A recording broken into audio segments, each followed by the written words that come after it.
ये मेरे आप्त वचन है, ये मेरे वेद हैं, ये मेरे सबसे बड़े वरदान हैं। मानवता को ये मेरा उपहार है। ये मेरे आप्त वचन तुम्हें और तुम्हारे उपरांत आने वाली हर पीढ़ी को जीवन के नियमों का ज्ञान देंगे। ये वेद मानव को धरती और आकाश, मानव और देवता तथा आत्मा और परमात्मा के आपसी संबंध का ज्ञान देंगे। इनमें वो सारे मंत्र निहित हैं जो जन्म से मृत्यु तक मानव की हर समस्या का समाधान बनेंगे। हे मनु, मेरे आप्त वचन मानव को प्रकृति से शक्ति प्राप्त करने की प्रेरणा देंगे, जीवन से प्रेम करने की शिक्षा देंगे। यह तुम्हारे मार्ग के दीपक है। और हे सप्तऋषिगण, आप इन मंत्रों के सर्वप्रथम दृष्टा हैं। धन्य हो प्रभु, आप वास्तव में कृपा निधान हैं। अपने आप्त वचन का दृष्टा बनाकर आपने हमें यह भी ज्ञान दिया कि हमारे अस्तित्व का उद्देश्य क्या है, हमारा लक्ष्य क्या है। हे मनु और शतरूपा, तुम्हें इनकी रक्षा करनी होगी। इस धरोहर को मानव जाति तक पहुंचाना होगा। हे नीलकांत, मैं वचन देता हूं कि मानवता की इस धरोहर की मैं अपने प्राणों से भी अधिक रक्षा करूंगा। हे लक्ष्मीपति, मैं आपके आप्त वचन को अपने तन मन में यूं सुरक्षित कर लूंगी कि इनकी शिक्षा मेरा दूध बनकर मेरी संतान के रक्त में घुल जाएगा। तो फिर संभालो अपनी धरोहर को। मेरे क्षीर सागर लौटने का समय आ गया है।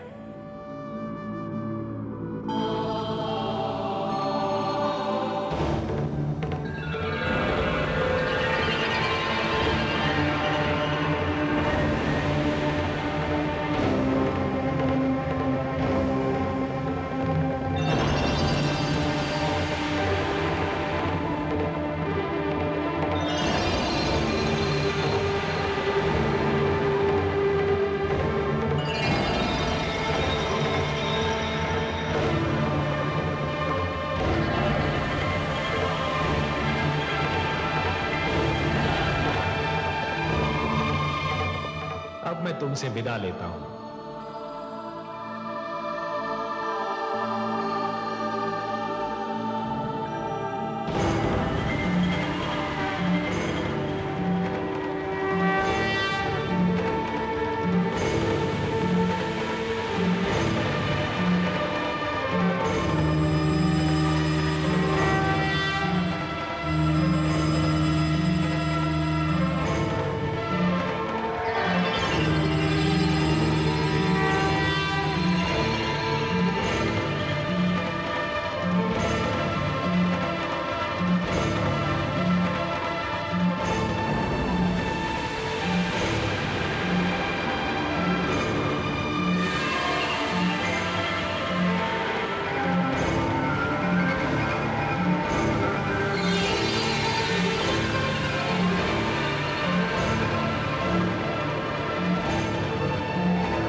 आपको मत्स्य रूप में अवतार लेते हुए देखकर मुझे पहली बार यह अनुभव हुआ कि ईश्वर होना कितना कठिन कार्य है।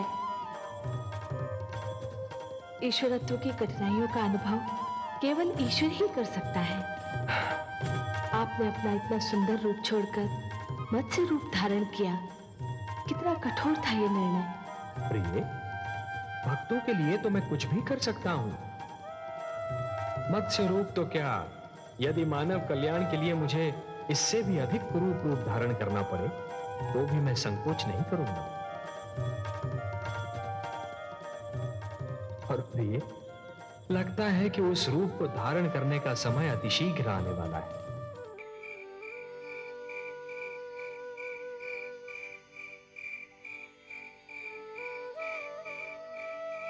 स्वामी,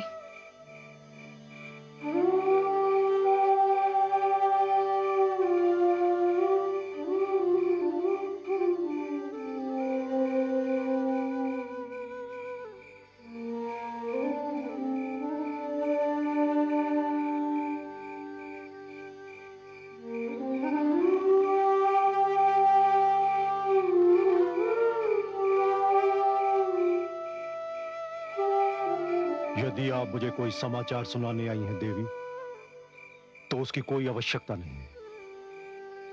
समाचार मुझ तक पहले ही पहुंच चुका है। मैं कुछ और कहने आई हूं स्वामी। कहिए। पुत्र है ग्रीव का शव चिता पर रखा है, केवल आपकी प्रतीक्षा है। आप नहीं चलेंगे? नहीं देवी। क्या मरने वाला आपका पुत्र नहीं था? पुत्र अवश्य था, परंतु मेरे लिए वो उसी दिन मर गया था जिस दिन उसने मेरा बताया मार्ग छोड़कर हिंसा के मार्ग पर पहला पग रखा था। चिता पर जो शव रखा है वो तो एक शरीर है, एक ऐसे अपराधी का जिसे दंड मिलना ही चाहिए। उसे तो इससे भी कड़ा दंड मिलना चाहिए था। परंतु स्वामी, इस पूरी घटना में परंतु का कोई स्थान नहीं है देवी। उसने महान वेदों की चोरी की थी।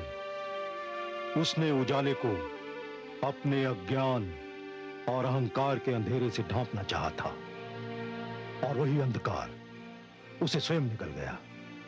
नहीं देवी, मैं वहां नहीं जाऊंगा।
कोई साधारण घटना नहीं है। दानवराज का वध करके हमारे स्वाभिमान को ललकारा गया है, हमारे समाज को चुनौती दी गई है। मैं कालकेतु समस्त दानव लोक की ओर से यह चुनौती स्वीकार करता हूं और आप सबके समूह की घोषणा करता हूं कि मैं दानवराज हैग्रीव के वध का प्रतिशोध लूंगा। कालकेतु, मैं तुमसे भली भांति परिचित हूं कालकेतु। बहुत चतुर समझते हो तुम अपने आप को। हर्षल, चिल्लाओ मत कालकेतु। मैं जानता हूं कि प्रतिशोध की आड़ में तुम्हारा लक्ष्य क्या है। तुम दानवराज हैग्रीव के सिर से गिरा हुआ मुकुट अपने सिर पर रखने का सपना देख रहे हो। नहीं तो बताओ, दानवराज हैग्रीव का प्रतिशोध लेने वाले तुम कौन होते हो? मैं दानव लोक का भावी अधिपति हूं, दानवराज का उत्तराधिकारी हूं। देख लिया तुम लोगों ने। अरे कोई सब पूछे कि किसने इसे हमारा अधिपति नियुक्त किया है? बताओ इसे कि ये दानवों का लोक है। यहाँ अधिकारों के लिए चुनाव नहीं होता, यहाँ सर्वसम्मति जैसे व्यर्थ शब्दों का कोई महत्व नहीं। यहाँ अधिकार उसका होता है जिसकी भुजाओं में बल होता है। यहाँ जो बढ़कर स्वयं उठा लेता है मुकुट उसी का होता है। स्वस्थ दानव समाज जानता है कि मैं सेनापति हूं। हर युद्ध का संचालन मैंने ही किया है, इसलिए दानव सिंहासन पर सर्वप्रथम मेरा ही अधिकार है। तो फिर छीन लो ये अधिकार मेरे हाथों से, यदि शक्ति हो तुम में। मैं इस अधिकार को सरलता से तो तुम्हारे हाथों में नहीं सौंप सकता।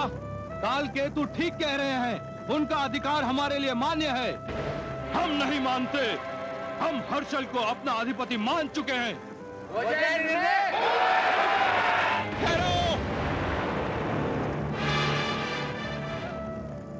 अधिकार का झगड़ा मेरे और हर्षल के मध्य हुआ है, और इसका निर्णय भी मेरे और हर्षल के मध्य होगा। तुम लोगों को हस्तक्षेप करने की कोई आवश्यकता नहीं। हर्षल, बड़ा गर्व है ना तुमको अपने युद्ध कौशल पर। आज वो गर्व भी चूर चूर हो जाएगा और तुम्हारे भी टुकड़े टुकड़े हो जाएंगे। ऐसे अवसर पर मैं नहीं बोलता कालकेतु, मेरा खड्ग बोलता है।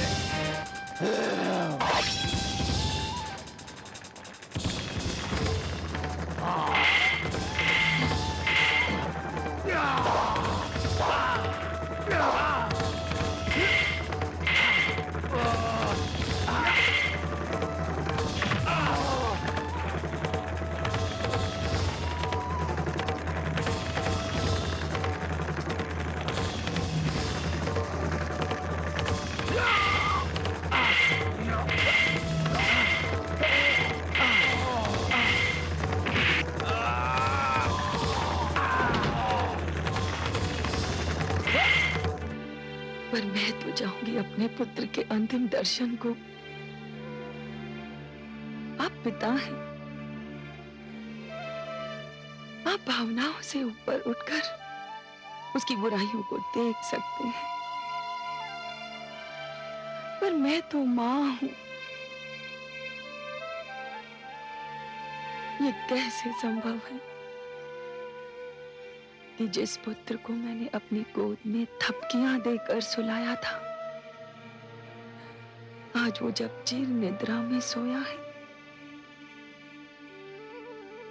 मैं उसे देखने न जाऊं। यही तो समस्या है। कुछ माताएं अपनी भावनाओं से ऊपर उठ ही नहीं पाती, फिर वही परिणाम जो आज आपके सामने है। किंतु मैं आपको रोकूंगा नहीं। मैं आपकी ममता की भावना को अच्छी तरह समझता हूं, उसका आदर करता हूं, किंतु एक चेतावनी देना भी अपना कर्तव्य समझता हूं। कैसी चेतावनी स्वामी? आपके पुत्र हयग्रीव ने जिस दानव संस्कृति का बीज बोया था, वो संस्कृति आज एक विशाल और भयंकर रूप से विराट वृक्ष बन चुकी है। आप वहां जाकर उस दानव संस्कृति का नग्न नृत्य देखेंगी तो आपका दुख और भी बढ़ जाएगा। कुछ भी हो स्वामी, मुझे जाना तो होगा, नहीं तो एक मां का हृदय मुझे कभी क्षमा नहीं करेगा।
यदि किसी के मन में मेरे विरोध की इच्छा अंगड़ाई ले रही हो तो वो भी आगे आए और अपनी इच्छा पूरी कर ले।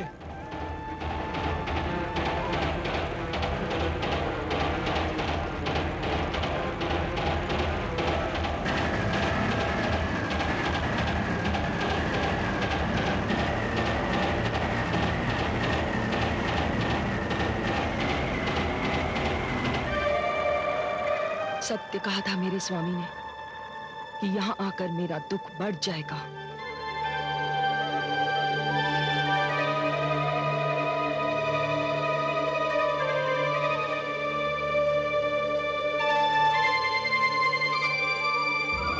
पुत्र, तू इसी संस्कृति को बचाने की बात कर रहा था? क्या यही वो संस्कृति है जिसके लिए तूने देव संस्कृति और मानव संस्कृति का विरोध किया था? देख इस संस्कृति को जो तेरे शव पर अश्रु बहाने के स्थान पर एक दूसरे का रक्त बहा रही है। तेरी मृत्यु का शोक तेरे उत्तराधिकारी के लिए युद्ध में लहूलुहान हो रहा है। धिक्कार है, तुम्हें अपने अधिपति की मृत्यु का दुख नहीं, ये चिंता है कि उसके सिंहासन पर कौन बैठेगा। अब भी समय है, छोड़ दो हिंसा और युद्ध का मार्ग, छोड़ दो अपने झूठे अभिमान को। मत जाओ उस राह पर जिस राह पर रखा हुआ हर पग तुम्हें विनाश से एक पग और निकट कर दे। आज एक माता रो रही है। यदि तुम लोगों ने अपना हट नहीं छोड़ा तो कल सहस्त्रों माताएं मेरी ही भांति रोती रहेंगी। क्षमा करें राजमाता, परंतु आप जो कह रही हैं वो एक साधारण माता के लिए तो उचित है, पर उस राजमाता के लिए नहीं जिसका स्वाभिमानी पुत्र विष्णु के हाथों मारा गया हो। तो तुम्हारे विचार में मुझे क्या करना चाहिए? इस समय तो आपको हमें शपथ दिलानी चाहिए कि हम जब तक दानवराज हैग्रीव के वध का प्रतिशोध न लें, चैन से न बैठे। प्रतिशोध? कैसा प्रतिशोध? क्या प्रतिशोध करके तुम मेरे पुत्र के ठंडे शरीर में जीवन की गर्मी लौटा सकते हो? मैं जानती हूं कि प्रतिशोध से तुम्हारा तात्पर्य क्या है। प्रतिशोध के नाम पर तुम इन लोगों के मन में घृणा का विष घोल रहे हो, क्योंकि तुम्हारे जैसे लोग केवल घृणा फैलाकर ही सत्ता प्राप्त कर सकते हैं। नहीं राजमाता, घृणा मैं नहीं फैला रहा हूं, घृणा फैला रहे हैं देवलोक के वासी, वो देवता जिनसे हमारी शक्ति देखी नहीं जाती, हमारी उन्नति जिनकी आंखों में कांटों के समान खड़कती है, वही सदा हमारे विरुद्ध पक्षपात करते हैं, हमें नीचा दिखाने का अवसर ढूंढते हैं। कालकेतु सत्य कह रहे हैं, देवता पक्षपाती हैं। हम देवताओं को इस पक्षपात का दंड देंगे। हम कालकेतु के साथ हैं। देवलोक पर आक्रमण होगा।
सच्चिदानंद, दानवों ने देवलोक पर आक्रमण की पूरी तैयारी कर ली है।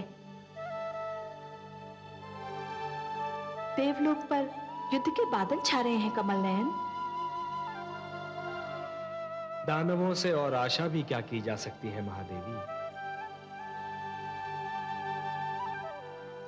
बिच्छू का किसी को डंक मारना केवल उसकी प्रवृत्ति ही नहीं, उसकी विवशता भी है,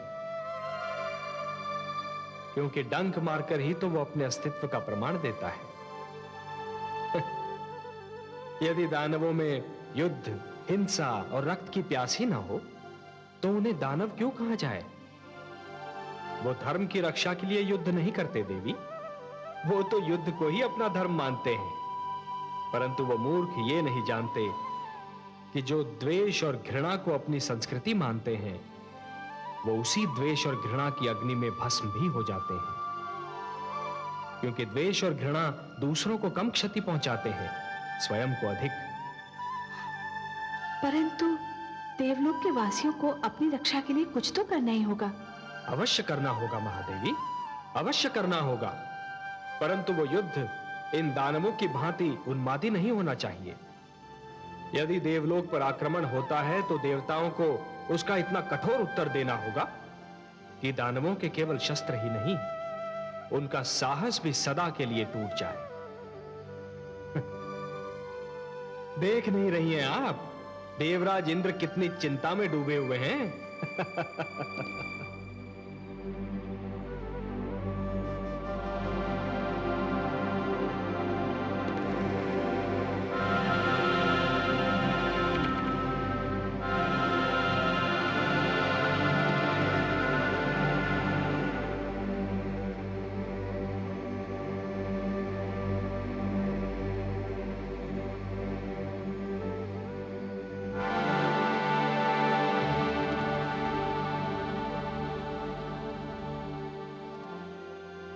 देवलोक के स्वामी किस चिंता में खोए हुए हैं कि उन्हें मेरे आने का ज्ञान तक नहीं? आप तो वास्तव में बहुत चिंतित दिखाई दे रहे हैं नाथ। माना कि दानव अपनी शक्ति बढ़ा रहे हैं, पर अभी उनकी शक्ति इतनी अधिक नहीं बढ़ी कि आपको चिंता में डाल दें। वो पहले भी आपसे टकरा चुके हैं और उसका परिणाम भी देख चुके हैं। क्या आप उनके संभावित आक्रमण से चिंतित हैं? नहीं देवी, चिंता मुझे उसकी नहीं जो दिखाई दे रहा है और होने वाला है। चिंता मुझे उसकी है जो दिखाई नहीं दे रहा है पर होने वाला अवश्य है। बस ये ज्ञात नहीं कि क्या होने वाला है और कब होने वाला है। स्वामी, मैं समझी नहीं, आप किस घटना की बात कर रहे हैं? दानव युद्ध की तैयारी कर रहे हैं, मुझे दिखाई दे रहा है। उनका आक्रमण होने वाला है, मैं जानता हूं। पर एक और संकट है देवी, जो दिखाई नहीं दे रहा है, पर न जाने कब क्या रूप धारण कर ले। आपका संकेत किस संकट की ओर है नाथ? एक ऐसा संकट जिसको कुछ परिस्थितियों ने जन्म दिया था, कुछ ऐसी परिस्थितियां जो हमने जानबूझकर नहीं उत्पन्न की थी। मैं अब भी नहीं समझी देव। इस संकट का जन्म उस समय हुआ था देवी, जब हम देवताओं ने सर्वसम्मति से बृहस्पति देव को अपना गुरु चुना था। उस समय हमें इस सत्य का हल्का सा भी ज्ञान नहीं था कि गुरु शुक्राचार्य जैसे महान ज्ञानी और महातपस्वी भी अपने मन में देवताओं के गुरु चुने जाने की इच्छा पाल रहे हैं। बृहस्पति को चुनने की धुन में और उनके नाम पर सर्वसम्मति हो जाने की प्रसन्नता में हम शुक्राचार्य की इच्छाओं की चाप न सुन सके।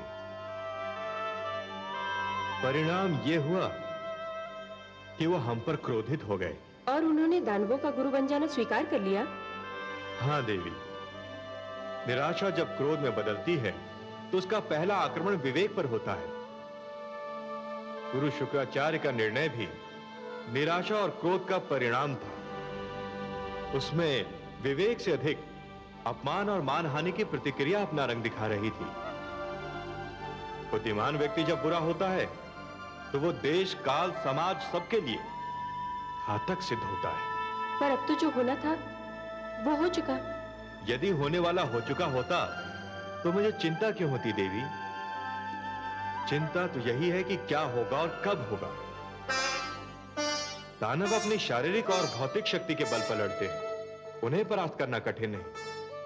पर शुक्राचार्य का शस्त्र उनका मस्तिष्क है। वो विद्वान है और विद्वान का अहंकार चोट खाता है तो घायल नाग की भांति घातक होता है, जो न जाने कब किधर से आक्रमण करके। शुक्राचार्य का अहंकार मेरे लिए ऐसा प्रश्न चिन्ह है जो चिंता को जन्म देता है, उत्तर नहीं बताता।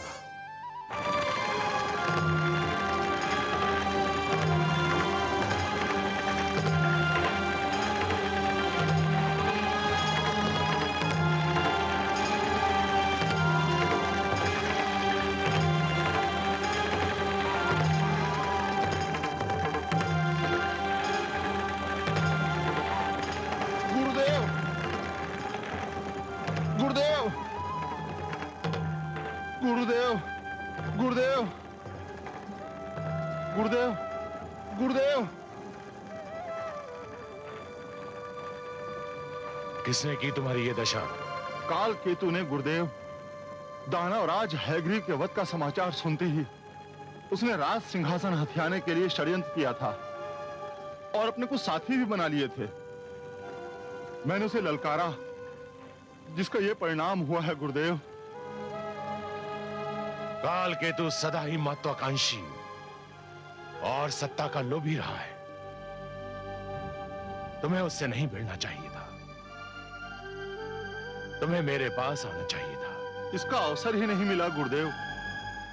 ये सब कुछ एक सोची समझी योजना के कारण अवश्य हुआ था, पर हुआ था इतना अचानक कि किसी के पास कुछ भी सोचने समझने के लिए समय ही नहीं था। और अब तो जो होने वाला है वो इससे भी बुरा होगा गुरुदेव। काल केतु ने देवलोक के विरुद्ध युद्ध की घोषणा कर दी है। क्या? हाँ गुरुदेव, आक्रमण किसी भी समय हो सकता है, युद्ध किसी भी क्षण छिड़ सकता है। नहीं, ये बहुत बड़ी भूल होगी। देवताओं से युद्ध आवश्यक है, उन पर आक्रमण होना ही चाहिए। मुझे स्वयं देवताओं से अपने अपमान का प्रतिशोध लेना है, पर उसके लिए समय और स्थान मैं चुनूंगा। परंतु काल केतु तो युद्ध का निर्णय ले चुका है गुरुदेव। उसे रोकना होगा, उसे बताना होगा कि अंधेरे में उठाए हुए पग के बारे में कोई नहीं जानता कि वो समतल भूमि पर पड़ेगा या किसी गड्ढे में। काल केतु अपनी भावुकता में कोई भयंकर भूल न कर बैठे। मैं स्वयं तुम्हारे साथ चलता हूं।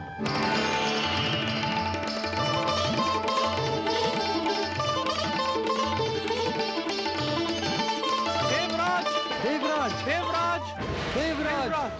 क्या बात है चित्ररथ? दानवों की सेनाएं देवलोक पर आक्रमण करने के लिए चल पड़ी हैं। दानव काल केतु अपनी सेना का संचालन कर रहा है। उसने देवलोक को तहस नहस करने की शपथ ली है। हमारी सेना आपके आदेश की प्रतीक्षा कर रही है। दानवों की सेना देवलोक की सीमा से कुछ ही दूरी पर है। नहीं, हम दानव सेना को अपनी सीमा में पग भी नहीं धरने देंगे। युद्ध उन्हीं के क्षेत्र में होगा। दानवों की महत्वाकांक्षा बढ़ती जा रही है। हैग्रीव के वध से उन्होंने कोई सीख नहीं ली। मैं स्वयं अपनी सेना का संचालन करूंगा। आओ मेरे साथ।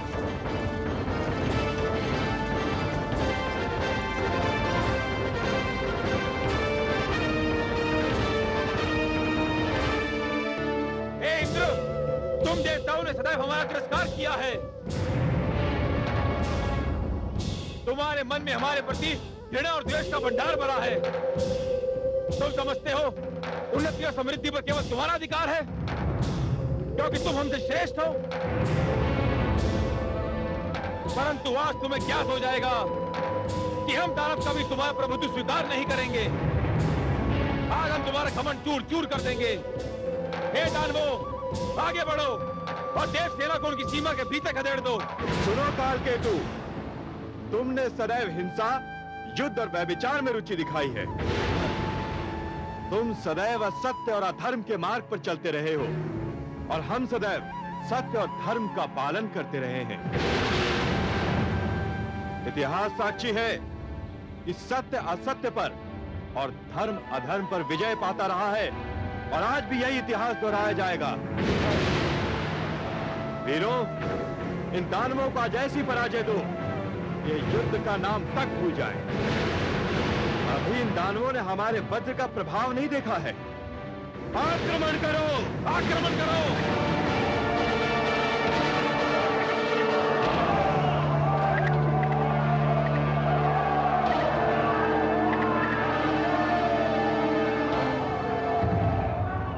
परिणाम ये हुआ कि घमासान रण हुआ। दोनों सेनाएं एक दूसरे पर टूट पड़ी। दानवों ने अपनी सारी शक्ति युद्ध भूमि में झोंक दी। रणभूमि रक्त सागर में बदल गई। देवताओं ने भी पूरी शक्ति से दानवों के आक्रमण का उत्तर दिया। दानवों को भारी क्षति हुई। उनके सेनानी भारी संख्या में मारे गए। सारी रणभूमि उनके मृत शरीरों से पट गई और अंत में दानव सेना के पांव उखड़ गए। स्वयं कालकेतु घायल होकर रणभूमि से ले जाया गया। दानवों की पराजय का एक कारण यह भी था कि वे अपने गुरु शुक्राचार्य की ये बात भूल गए थे कि उनकी अनुमति के बिना युद्ध ना किया जाए। परंतु मेरी चिंता यह थी कि दानवों की इस पराजय की देवताओं पर क्या प्रतिक्रिया होती है।